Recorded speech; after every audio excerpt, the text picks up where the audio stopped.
If a mirror tries to talk to you, don't listen. Hey, the voice took me by surprise. As far as I knew, I was all alone in the house.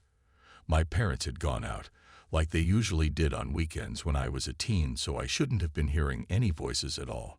The voice itself was strange. It sounded kind of like mine, but not, like if you heard a recording of yourself talking. I stared at my reflection in the mirror. We had just gotten it from an estate sale my dad went to. It was beautiful and ornate, with a black carved exterior of plants and flowers all around it, while inside sat my reflection. Long blonde hair, blue eyes, thin lips, and a crooked nose. Yep, my reflection all right. So when its mouth moved and I heard, "Hey," again, I froze in fear.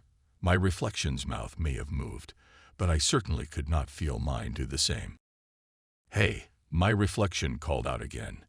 "Hey," I replied sheepishly. "Guess what?" The reflection smiled. "What?" "I know what you'll look like in 10 years. Do you want to see?" Now, obviously, I can understand that talking to my reflection was crazy enough, and that letting it show me my future was just asking for bad news. But I was a teenage girl back then, a self-conscious one at that. Would I be really hot? Would I be just as gangly and awkward as I was back then? I really wanted to know, so I asked the mirror to show me. The whole mirror turned black, like an ink slowly spread over and consumed it. Seconds later, the ink dissolved, and I saw myself, beautiful, a long, black dress.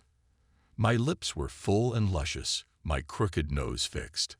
My hair had so much body to it. My eyebrows and makeup looked so perfect, far better than my amateur attempts in beauty. I looked incredible, like I always wanted to look, like I always dreamed I would look. "Touch me," the reflection smiled. I reached my arm out, slowly bringing it towards the mirror.